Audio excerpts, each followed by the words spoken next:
스펜서 존스라는 사람이 쓴 말인데 여러 사람들이 뭐 자기들이 한 말처럼 가끔 인용될 때가 있더라고요.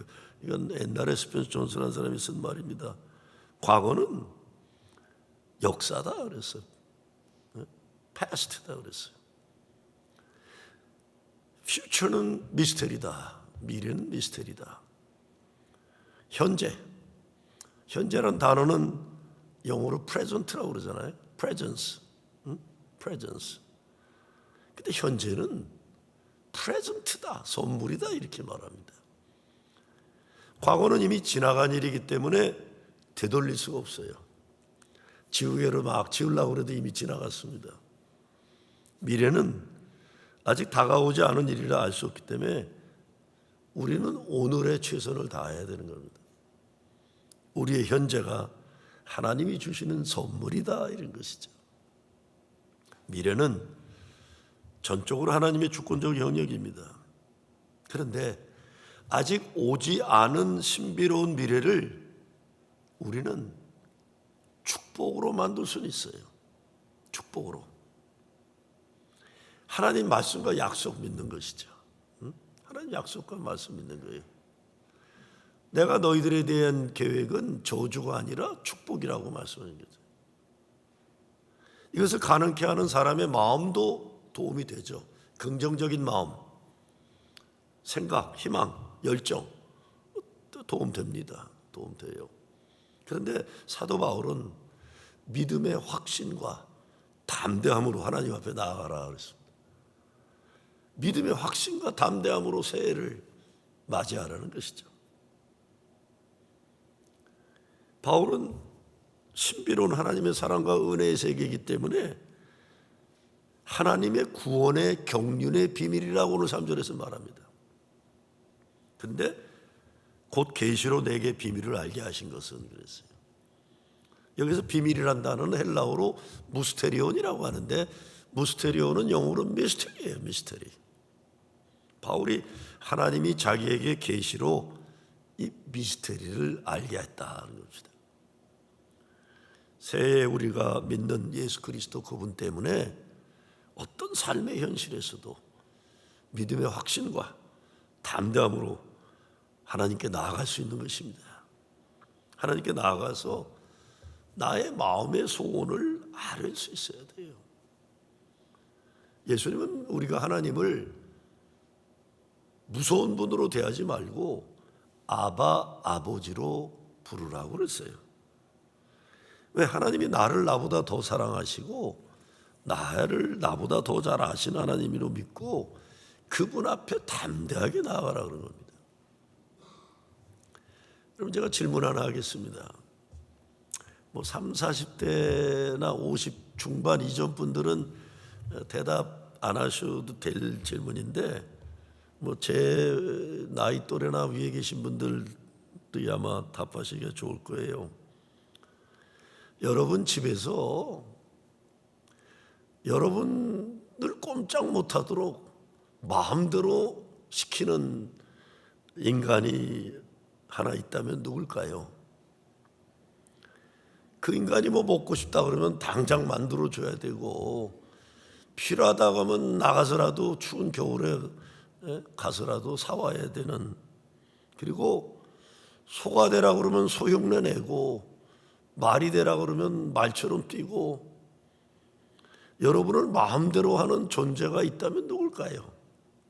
네? 누구겠어요? 손주예요. 대부분은 손주. 네?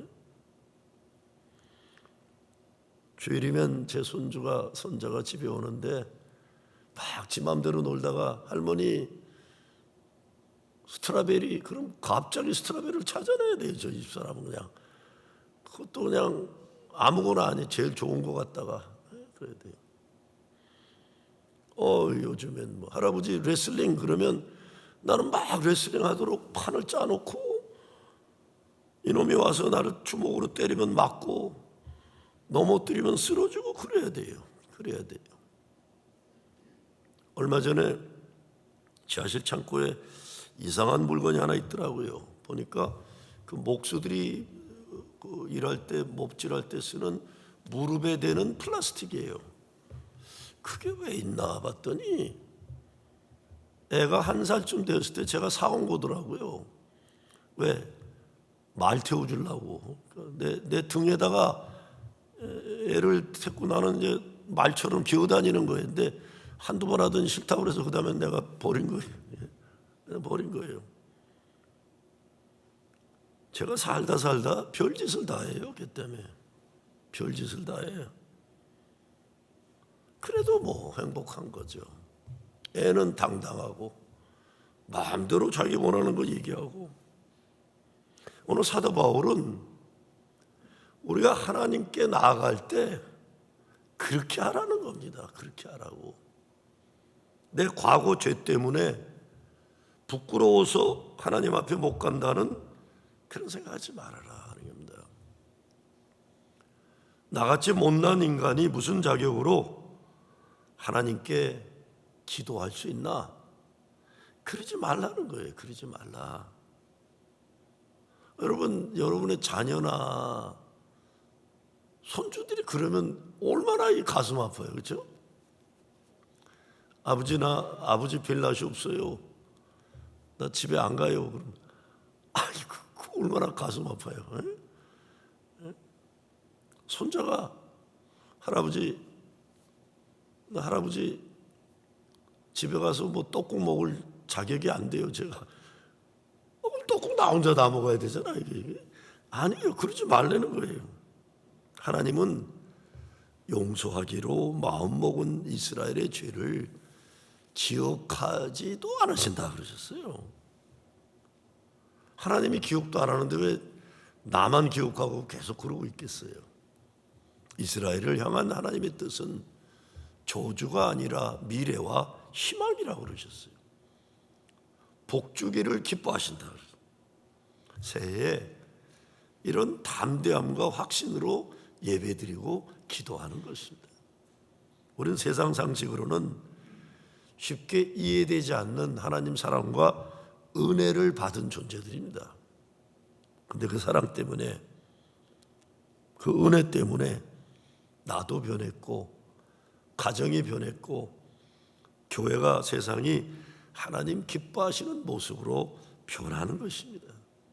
어떤 변화입니까? 첫째, 거룩한 목적과 목표입니다.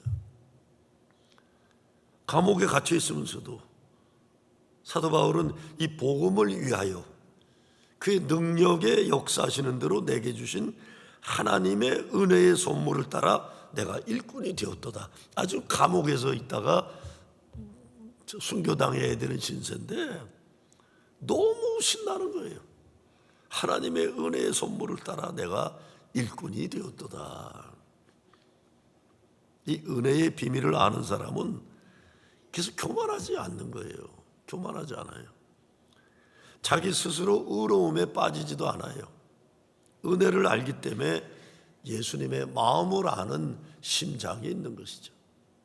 그러니 새해에는 하나님 은혜의 이야기를 많이들 하시기 바랍니다. 예배 마치고 친교실에 가면 하나님이 어떻게 나를 사랑하시는지, 내게 은혜 주셨는지 이런 이야기를 나누거든요. 무엇보다 다른 교인들에게 믿음의 소망과 힘을 주는 이야기들을 나누시기 바랍니다. 저는 올해부터 페이스북에 또 실제적으로도 자기 인생의 정직한 이야기를 하지 않고 남의 흉이나 보고 세상이나 탓하는 사람들을 몰래 지우고 있어요. 페이스북에도 자꾸 이렇게 눌러요. 그만 읽겠다니까. 내 인생 바쁜데 자기 이야기를 정직하게 할 줄 모르고 남의 이야기나 세상 정치 이야기하면서 그냥 관계도 없는 인간이 핏대 올리고 이런 사람들과 내가 스트레스 받고 싶지가 않아요. 시간 낭비예요. 이 사람 왜 이러나? 자기하고 무슨 상관이 있다고. 그래야 내 시간에 여유가 생겨서 자기 이야기를 하나님의 눈과 마음으로 정직하게 할 줄 아는 사람을 친구 삼을 수가 있어요. 저 사람은 저렇게 하나님의 은혜로 살아가는구나.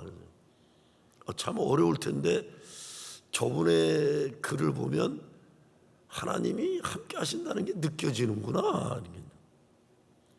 교회는 물론 국가와 민족에 대한 이야기도 하나님의 뜻 안에서 보려고 기도하는 사람들과 대화를 해야 배울 것이 있고 발전에 도움이 되는 거예요. 그는 전 진보냐 보수냐 상관없다고 봐요. 전 요즘엔 진보 쪽 사람도 많이 끊고 있어요. 그냥 이 사람은 자기하고 무슨 일 된다고 저 미국 텍사스에 살고 있으면서 이렇게 난리를 치나. 대한민국에 세금도 안 내고 나처럼 군대도 안 갔다 온 주제에 무슨 지 혼자 애국하는 것처럼 이 난리를 치나. 에이 가짜야 이 자식. 그러면 왜? 진실됨이 없어요. 진실됨이. 뭔가 사람은 진실이 관계돼야 되잖아요. 그게 진보나 보수나 아무 상관없습니다. 왜 쟤는 지하고 관계없는 일에 저렇게 매일 핏대를 올리나. 피곤하다 이렇게 된 거예요. 진실된 자기의 삶을 하나님의 은혜 안에서 볼 줄 아는 눈과 마음 가지고 살아야죠. 두 번째, 은혜의 신비함 가운데 사는 비밀을 알게 됩니다. 8절에 보면 모든 성도 중에 지극히 작은 자보다 더 작은 나에게 이 은혜를 주신 것은 측량할 수 없는 그리스도의 풍성을 그랬어요. 이방인에게 전하게 하시죠. 이 측량할 수 없다라는 것을 헬라어로 보게 되면 연구해도 못 찾는다는 겁니다. 사람이 노력해서 찾을 수 없는 것이다. 그만큼 그리스도의 은혜의 풍성함은 크다, 놀랍다 이러는 거죠. 사람은 하나님의 마음은 물론 그리스도의 은혜를 다 알지 못합니다. 그분이 보여주시고 계시하시는 그만큼만 알아가고 경험해 나가는 것이에요. 그래서 9절에 보면 하나님 속에 감추었던 비밀의 경륜이 어떠한 것을 드러내게 하심이라. 감추어져 있는 하나님 사랑과 은혜의 비밀이 있다는 것입니다. 예수 믿는 재미는 이 비밀을 깨닫게 되는 거죠. 어제 몰랐던 하나님 은혜의 세계를 오늘 조금 알게 되는 기쁨이 있어요. 그러니 우리가 신앙 이야기할 때도 자기가 무슨 정답을 다 가지고 있는 것처럼 말하지 말아야 돼요. 오늘 알았던 거 내일 또 새롭게 은혜를 주실 수가 있어요. 하나님이 하시는 일을 사람이 어떻게 다 압니까? 말도 안 되죠. 그러니 우리가 하나님에 대해 더욱 겸손해야 하고 더 알고 싶어서 성경 더 열심히 보고 기도 더 열심히 해야 하는 것입니다. 측량할 수 없는 그리스도의 풍성이라. 측량할 수 없어요. 새해에 내가 다 알 수 없는, 계산할 수 없는 하나님 은혜의 풍성함을 생각해서 겸손해져야 돼. 겸손해지는 거죠. 늘 새롭게 열어주시는 그만큼씩 알고 깨닫는 것입니다. 마찬가지로 나 자신에 대해서도 누구에 대해 말할 때도 다 아는 것처럼 말하지 말고 늘 새롭게 배운다고는 열리고 겸손한 마음을 가져야 하는 겁니다. 나 자신은 물론 내 자식도 내가 다 모르잖아요. 내가 알았던 아이가 오늘은 아니잖아요. 교회에 대해서도 하나님에 대해서도 더 말할 것 없어요. 함부로 판단하고 함부로 아는 척 하지 말아야 돼요. 교회도 늘 새롭게 변하는 주님의 몸입니다. 저도 여러분도 어제의 제가 아니고 여러분이 아니에요. 오늘 또 하나님이 열어주시는 새로운 미래를 살아갈 뿐입니다. 2025년 새해 매일매일 새롭게 하나님이 열어주실 겁니다. 그러니 우리가 늘 새롭게 깨달아가고 새롭게 은혜를 겸손하게 체험해가는 것입니다. 세 번째, 은혜의 비밀이 담겨 있는 것이 교회라고 사도 바울은 말하고 있습니다. 10절에 보면 이 모든 은혜의 비밀을 교회에 하나님이 담아주셨다. 교회를 통해 그리스도 예수 안에서 예정된 뜻을 이루어 가신다고 말씀합니다. 교회이기 때만 가능한 일들이 얼마나 많습니까? 세상에는 뭐 그런 말 있죠. 1등만 대우받는 거지 같은 세상, 뭐 이런 말도 있더라고요. 세상에는 자기를 막 인정받으려고 하고 뭐 이러는 사람들 보는데 교회는 안 그런 거예요. 그냥 서로 존중하고 사랑하고 인정하고 대우해주고 그러죠. 몇 년 전에 중소부 어느 작은 도시에 있는 교회 집회를 갔어요. 그러니까 이제 특별 집회라고 그러니까 동네 사람들 모아놓고 뭐 찬양팀도 하고 성가대도 막 하는데, 와, 난 또 그렇게 못하는 찬양팀하고 성가대도 처음 봤어요. 진짜 못하더라고요. 특별히 찬양 인도하는 사람이 얼마나 시끄러운지 정신이 안 없고 귀가 따갑더라고요. 그런데 본인들은 너무 신나서 해요. 제가 목사한테 물어봤어요. 저 지금 지휘하는 사람 저 음악을 전공한 사람인가? 그랬더니 아니에요 목사님, 그러고 활짝 웃어요. 근데 목사님, 여기에서는요 잘하는 사람보다 열심히 하는 사람이 귀한 것입니다 그래요. 저분 정말 열심히 교회 섬기는 고마운 분입니다 그래요. 그 말을 듣고 제가 깜짝 놀랐어요. 아, 이게 내가 교만했구나. 저는 대도시에서만 목회를 했어요. 대도시에서만. 그리고 뭐 보스턴은 말할 것 없이 그 뉴잉글랜드 콘서버터리가 있었고 막 음악 전문가들만 있었고, 시카고도 뭐 개척교회지만 시카고 콘서버터리에서 박사학위 한 사람이 지휘하고, 그러니까 잘하는 사람들만 있었어요. 큰 교회만 있었어요. 그렇기 때문에 그 목사가 얘기하는 은혜를 아는 마음이 저한테 없었던 거예요. 은혜를 아는 마음. 다 내 평가 기준을 가지고 사람을 마음대로. 그래서 우리 성가대도요, 잘하려고 하지 마세요. 나는 잘하려고 하면 부담돼서 서로 다. 신나게 하세요. 신나게. 재미나게. 다만 제가 걱정은 연세 드시면서 계단에 좀 안 올라갈 길이 없을까 좀 걱정인데, 왜냐하면 자꾸 떨어질 것 같은데 계단을 고치던가 올라가지 말던가 하는데 그냥 신나게 하세요. 왜냐하면 틀려도 잘 몰라요 사람들. 그러니까 내가 보니까 우리 교인들 저 기질이 신나면 아멘을 하더라고요. 신나면 막 어렵게 하면은 막 부담돼 갖고 막 정신이 하나도 없어요. 그러니까 신나게, 자신 있게, 담대하게. 저는 이게 중요하다고 봐요. 은혜를 아는 사람들이 찬양에서 은혜가 이렇게 스며들고 넘쳐나는 거지. 노래 잘해봤자 그거는 뭐 아무리 잘해봤자 뭐 임영웅인가 뭐 무슨 태진아보다 잘할 수 없어요. 그러니까 은혜가. 사도 바울이 지금 그 얘기하는 겁니다.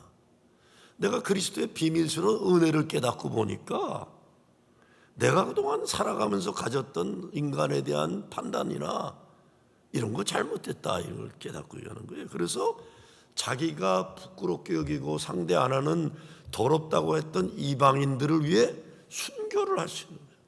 믿음의 아버지가 되는 거예요. 우리 교회도 사도 바울만큼은 못 되지만 예수님 사랑 때문에 성도들 가운데 사랑과 은혜의 나눔의 역사가 있어요.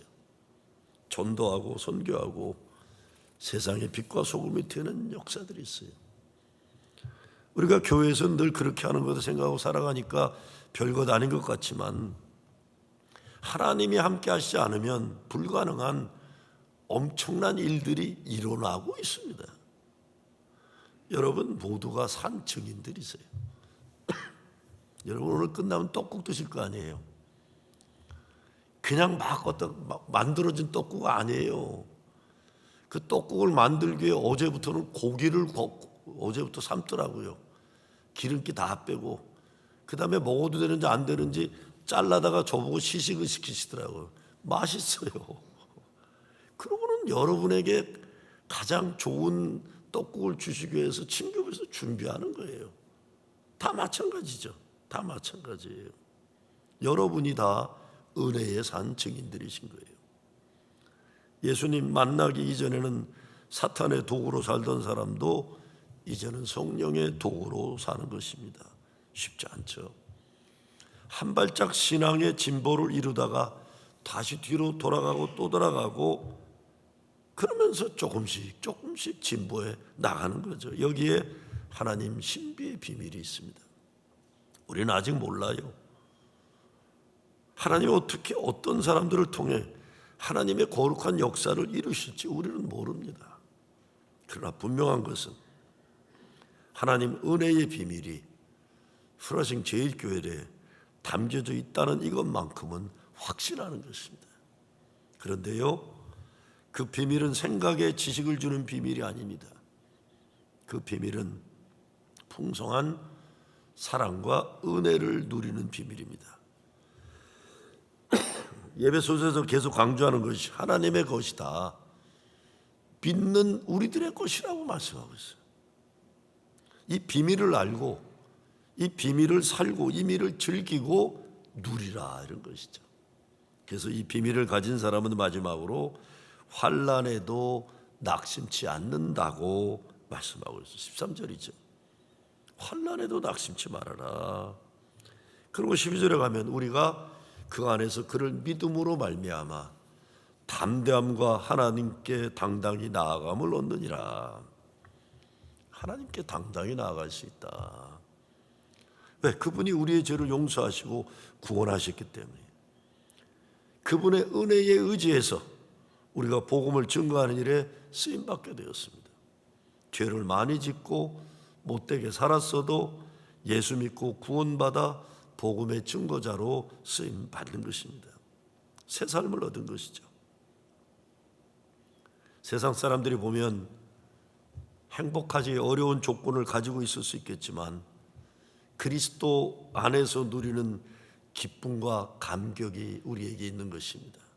그 사람들에게 나도 저렇게 예수 믿고 싶다 감동을 우리가 줄 수 있어야 됩니다. 요한 웨슬레는 감리교인이 실천해야 할 세 가지 기초 생활 수칙, Three Simple Rules라고 아주 모든 감리교 목사들에게 질문을 이거 던집니다. 안수 받을 때. 첫 번째는 Do no harm, 남에게 해끼치지 말아라. 두 번째, Do good, 선한 일을 해라. 세 번째, 하나님의 그리스도의 사랑 안에 거하라. Remain in the love of Jesus Christ. Stay in love. 그래서 감리교인들에게 웨슬레가 원했던 건 제일 먼저 남 해치지는 말하지 말라는 거예요. 남에게 못된 짓 하지 말라는 거예요. 선에 대해서는 할 수 있는 모든 방안을 통해서 할 수 있는 모든 장소에서 할 수 있는 모든 선한 일을 가능한 오래 행하라. 이게 웨슬레의 가르침이에요. 그러니까 우리는 이 세 가지를 새해에 잘 지켜야 될 겁니다. 뭐 대단한 거 뭐 얘기할 거 없어요. 우리 감리교인은 이 세 가지 생활 수칙을 통해 하나님 은혜의 통로가 되는 겁니다. 2025년 프로싱 제1교 한화회중 창립 50주년입니다. 하나님이 이 해를 통해 우리에게 어떻게 은혜를 내려주실지 그리고 어떻게 신년의 도구로 사용하실지 몰라요. 다만 기대할 뿐입니다. 제가 생각하기에 분명한 것은 하나님은 분명히 여러분 한 사람 한 사람을 통해 이 역사를 이루시리라고 믿습니다. 신년을 위해 웨슬리의 기본 생활 원칙 세 가지만이라도 잘 지키시기를 바랍니다. 그리고 새해에 3초 만에 따뜻한 세상 만들기란 글을 나누고 싶어요. 3초 만에 따뜻한 세상 만들기. 대단히 한다고 말 많이 하지 말고 이런 마음으로 살면 이미 우리 삶에 신연이 이루어질 것이라고 저는 생각해요. 한번 들어보세요. 엘리베이터를 탔을 때 닫기를 누르기 전 3초만 기다리자. 정말 누군가 급하게 오고 있을지도 모른다. 출발 신호가 떨어져 앞차가 서 있어도 빵빵 누르지 말고 3초만 기다려주자. 그 사람은 인생의 중요한 기로에서 갈등하고 있는지 모른다. 내 차 앞으로 끼어드는 차가 있으면 3초만 서서 기다리자. 그 사람 아내가 정말 아플지도 모른다. 길을 가다가 아침 뉴스에서 불행을 맞은 사람들 보면 잠시 눈을 감고 3초만 그들을 위해 기도하자. 언젠가는 그들이 나를 위해 기꺼이 그리할 것이다. 정말 화가 나서 참을 수 없는 때라도 3초만 고개를 들어 하늘을 보자. 내가 화낼 일이 보잘것없지는 않은가? 차창으로 고개를 내밀다가 한 아이와 눈이 마주쳤을 때 3초만 그 아이에게 손을 흔들어 주자. 그 아이가 크면 분명 내 아이에게도 그리할 것이다. 죄 짓고 감옥 가는 사람을 볼 때 욕하기 전 3초만 생각하자. 내가 그 사람의 환경이었다면 어떻게 되었을까? 아이가 잘못을 저질러 울상을 하고 있을 때 3초만 말없이 웃어주자. 잘못을 뉘우치면 내 품으로 달려올지도 모른다. 새해에 믿음의 담대함과 확신을 가지고 하나님 앞으로 나아가는 여러분 되시길 주의 이름으로 축원합니다.